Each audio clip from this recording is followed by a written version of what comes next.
Round one is in the books, and we welcome you back here to the old Yukon Valley Speedway as we bring you more exciting racing action from the Merch by Meekin presents the Stock Car Nation Tournament Round 2. Because the Ricky fans are in the stands. They are still on their feet from round one, but I'm ready for some action here in round 2. I'm right there with you, Ricky, as these drivers have fought hard to get to where they are right now, but they're going to have to fight even harder to get into the semifinal rounds. So who's going to be moving on? Only one way to find out. Let's go ahead and get down to these driver introductions.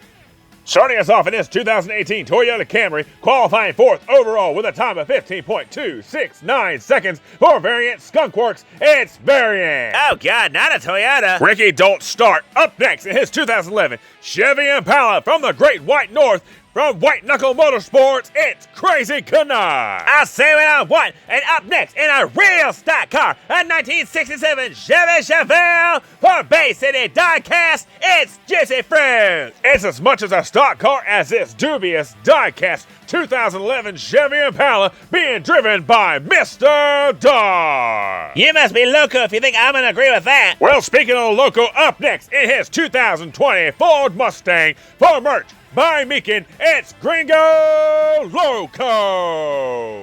And finally, with an amazing comeback in the elimination race in his 95 Chevy Monte Carlo for Feral Mods, it's Feral Patrick.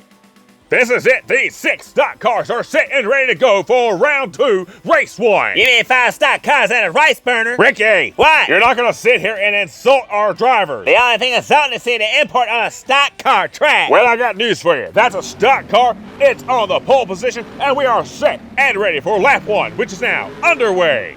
Down the backstretch they go. Variant is leading them down in the turn 1 as Crazy Canuck and Juicy Fruit are fighting for that second place position as Variant is starting to pull away in the turn 3. They're all fighting for that second place position as Variant is pulling away. He's going to come in first, followed by Crazy Canuck, Juicy Fruit, Mr. Dark, and then Feral Patrick. As it looks like we've had trouble. Oh, wait, here he comes down the stretch finally. Here comes Gringo Loco. Variant starts us off with a fast track time of 15.158 seconds. He hangs on to that pole position with Crazy Canuck right there in second. Somebody needs to pull him off. Make sure he ain't got none of that nice stuff in there. Ricky, he's been through inspection. His car is 100% in regulation. You can't fool me. He's probably got some secret buttons and switches and stuff. Dear God. Variant leads him down once again into turn 1. Juicy Fruit and Crazy Canuck are still fighting for that second place position as here comes Mr. Dark getting tangled up. Oh, they're getting tangled up in turn 3 as Variant is pulling away. Here he comes down to the line. He's going to come in first, followed by Juicy Fruit, Crazy Canuck, Mr. Dark, and here comes Feral Patrick in 4. Let that Gringo Loco has some trouble. We'll check on him in just a second as we check out that track time of 15.608 seconds as we watch Gringo Loco. He enters into turn 2, but it seems that he got a piece of debris stuck in his tire as he rolls to a stop just before the exit of turn 2. His pit crew chief said he had a piece of debris stuck between his tire and his fender. I bet you that Toyota dropped it out of the back of his car. Oh, what, now all of a sudden it's a James Bond vehicle? That man, all I'm saying is a Japanese import don't belong in a stock car track. Well, you're in for a rude awakening when we have the JDM tournament. The JD what? Lap 3 is underway. Variant once again leads him down in the turn 1 as Crazy Canuck starts to pull away from Juicy Fruit. But Juicy Fruit makes a move in turn 2 and takes the second place position right back from him. Here comes Variant as he starts to get loose. Coming down the final stretch, here comes Juicy Fruit. Oh, they tangle up as they come across the line. What a heck of a way to finish that lap as Juicy Fruit started to pull up on him. Juicy Fruit making some moves. That he is. As we watch the replay here, you see them all coming out of turn 4. Variant gets a little loose as he exits the turn. Juicy Fruit sees the opportunity. He tries to make the pass, but it's too late as they collide coming across the line and they wreck just before entering the tunnel. Then comes Crazy Canuck, Mr. Dark, Gringo Loco, and Feral Patrick right behind them. Now, what's this talk about this JDM? Ricky, you know the JDM tournament is coming up soon. We will have Japanese imports on this track. Yeah, well, we'll see about that. I tell you what, how about you go take that up with the front office? You bet I will. I'll be right back. He does realize I am the front office. Variant leads him down once again into turn 1, but Juicy Fruit is right there on his tail as they head down into turn 2. Through the chicane, they're fighting for first place, but Variant pulls ahead as they come down the final stretch. He gets loose, he gets tapped in the rear by Juicy Fruit as they come down to the line. He's going to come in first place, followed by Juicy Fruit in second, as it looks like we had a collection in turn 3. Hey, let me back in. I'm sorry, what? I can't hear you. I'm commentating a race as we have Feral Patrick upside down in turn 3. Then you've got Gringo Loco, Crazy Canuck, and Mr. Dark all collected together just at the beginning of the super stretch. Let's check out the replay as we see them entering into turn 3. Mr. Dark and Crazy Canuck get together as they enter. Mr. Dark starts to break loose, but he hits the tire barrier. Then he gets struck from behind. Feral Patrick rolls over it, but they all collect just before the super stretch and come to a halt. A tough break for all these drivers. Seriously, let me back in. Fine, I'll let you back in, but on the one condition is you shut up about the Toyota. All right, but I make no promises. Whatever, Lord knows I can't keep you out of this box anyways. Variant is still your leader. Juicy Fruit has been slowly catching up to him. Can he make the pass 2 laps ago?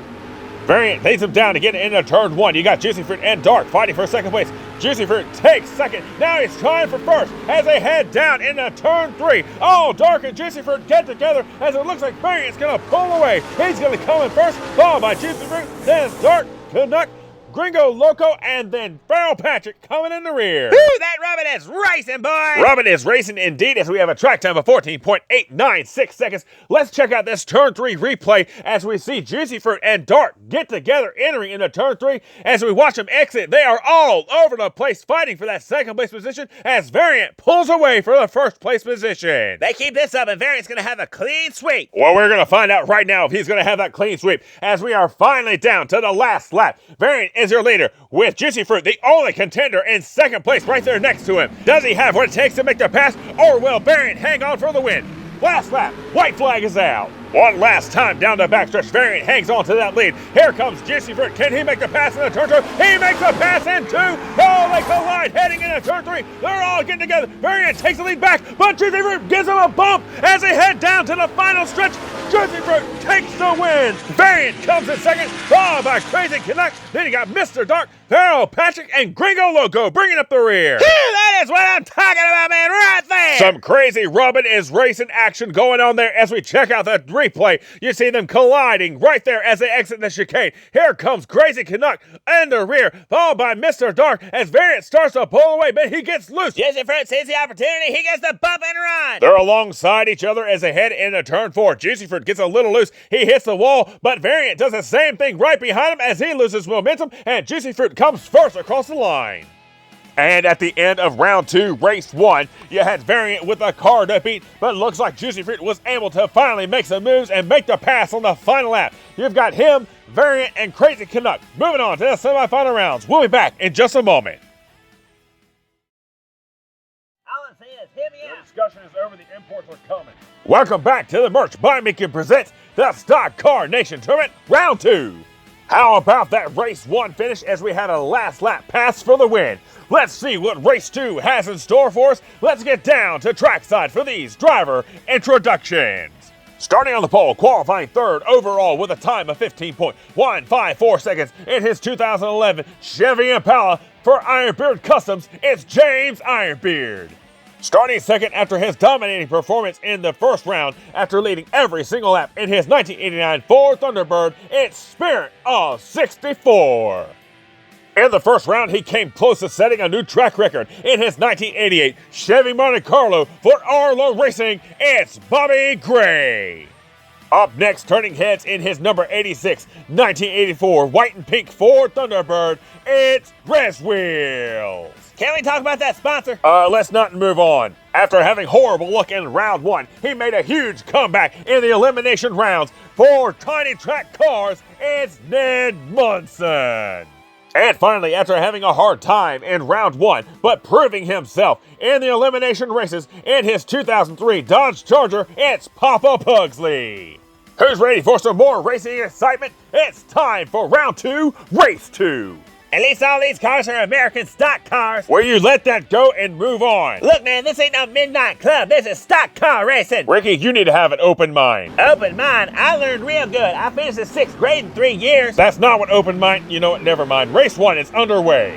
Ironbeard leads him down into turn 1. You've got 64 and Bobby Gray fighting for that second place position as Ironbeard is starting to pull away. Here comes 64. Oh, he takes a hard turn into turn 3 as it looks like Ironbeard's going to be breaking away. He's going to come across the line at first, followed by 64, and it looks like we have a tangle up for third place as Bobby Gray is able to break away as he slowly makes his way across the line. They're racing hard for that third place position. Bobby Gray barely made it back. These guys definitely want to move on to the semifinal rounds, and it shows here as they are racing hard in a first lap as you have Ned Munson and Res Wheels being checked out by the emergency crews in turn 4, and then you have Papa Pugsley upside down as he's being checked out by the emergency crews in treacherous turn 3. Let's check out the replay cam and see exactly what just happened as you see Papa Pugsley enters in the turn 3, but he enters too high for his speed and his car just violently rolls over as he comes to a stop. Ouch, that had to hurt. As we watch the super stretch, super zoom, you see Ironbeard makes his way down. 64, Bobby Gray and Res Wheels are all fighting for that second place position.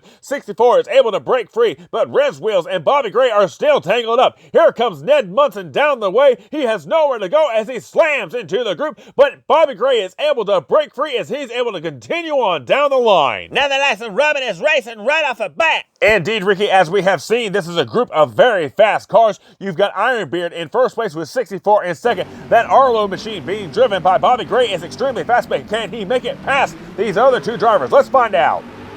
Ironbeard leading them down into turn 1. Once again, you have 64 and Bobby Gray fighting for that second place position as it looks like 64 has the inside advantage as he takes the second place position. Ironbeard's watching them fight for that second place position in his rear view as he comes across the line of first. Oh, Bobby Gray takes a hard hit into the outside retaining wall at the flag stand as all the cars are able to make it across the line. Dang, that was a hard G-force hit. A hard hit, but Bobby seems to be fine as we check out that track time. As you have Ironbeard is still your leader with 64 in second place. You've got Bobby Gray in third, but now we have a change for fourth place as Ned Munson has moved up.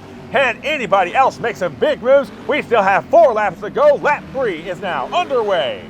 Down the backstretch they go. Ironbeard leads him down into turn 1. You've got Bobby Gray trying to catch up to him. Here comes 64 making an inside move. Once again, can he catch up to Ironbeard as they're fighting for second place right behind him? Oh, here he comes and gives him a tap. Can he make the pass? No, Ironbeard hangs on to that first place position, followed by 64 and Bobby Gray coming in third. Woo, check out these track times. A track time of 14.784 seconds as we check in on Papa Pugsley once again upside down at the exit of turn 3. Let's check out the replay cam as you see him entering turn 3 too high for his speed once again as he rolls over and slides all the way down to the tire barrier. Another tough break for Papa Pugsley. Man, these guys are going at it hard. That may be the understatement of the race, Ricky, as these drivers are fighting tooth and nail, going back and forth, fighting for these positions. We still have 3 races left to go. Ironbeard is still your leader. Can anybody make the pass as lap 4 is now underway?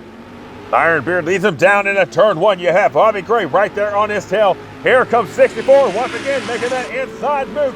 Can he make enough to get the pass? Here it comes, Ironbeard all alone down to the line. Oh, he gets loose, but he comes across the line at first, followed by 64 and Bobby Gray coming in third once again. Here comes Papa Pugsley. He didn't roll it over this time. Papa Pugsley comes across the line, bringing up the rear.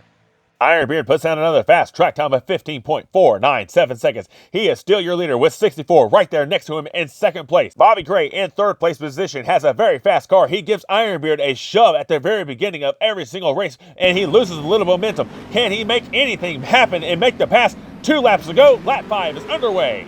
Ironbeard once again leading them down into turn 1. You've got Bobby Gray right there on his tail with 64 trying to catch up. As they head into turn 2, you've got Bobby Gray hanging on to that second place position. Ironbeard gets loose. Ironbeard gets loose, but he hangs on to that first place position as he comes across the line in first, followed by Bobby Gray, and then 64 coming in third. Looks like we finally got a change for second place. That we do, as we have a track time of 14.935 seconds, as once again Papa Pugsley is upside down on his roof outside of turn 3. Let's check out the replay cam as you see him once again entering too high for his speed as he rolls over and slides all the way down to the tire barrier. This is it, ladies and gentlemen. It's lap 6. You've got James Ironbeard in that inside position, and you've got that Arlo machine by Bobby Gray now on the outside in that second place position. Can his fast car make the pass? Only one way to find out. It's lap 6. White flag is out. 1 lap to go. It's a tight race, but Ironbeard has a slight advantage over Bobby Gray as they're fighting for second place behind him. Oh, here comes Bobby Gray trying to make the pass to the chicane. Oh, they get tangled up. as they're heading into turn 3. They're all taking up. Here comes Bobby Gray. No, here comes Reswiz making a surprise pass as he comes across the line in first,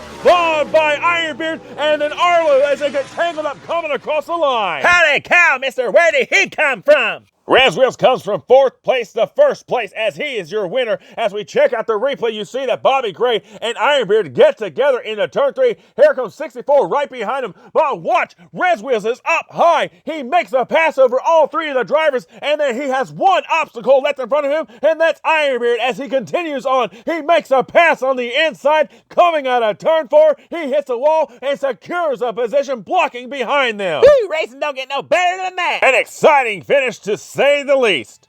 That, hands down, has got to be the most exciting finish we have had thus far here at the Stock Car Nation Tournament, as you have Reswiz coming from behind from 4th place to 1st place. Then you've got James Ironbeard coming in 2nd, and Bobby Gray, these drivers moving on to the semifinal rounds.